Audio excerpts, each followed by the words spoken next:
স্ক্রিনে যেই ছবিটি দেখছেন বলতে পারবেন এটা কিসের ছবি? এটা দানবাকৃতির একটা সরীসৃপের ফসিল। বিজ্ঞানীরা এর নাম দিয়েছেন শনিসরাস সিকানিয়েন্সিস। ফসিলটা 218 মিলিয়ন বছরের পুরনো, সেই ট্রায়াসিক যুগের। 2004 সালে কানাডার সিকানি নদীর তীরে এই ফসিলের সন্ধান মিলে। 21 মিটার লম্বা এই ফসিলের আবিষ্কারক হলেন এলিজাবেথ নিকোলাস। তখন তিনি কানাডার দ্য রয়্যাল মিউজিয়ামের কর্মকর্তা।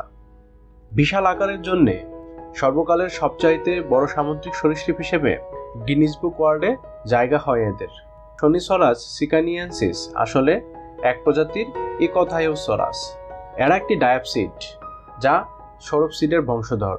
ডাইনোসর যখন পৃথিবীর সম্রাট, সেই মেসোজোইক মহাযুগে সাগর দাপিয়ে বেড়াতো দানবাকৃতির সব ইকথায়োসরাস। সাইজে কোনোটা হার মানাতো সাগর দানব নীলতিমিদেরও।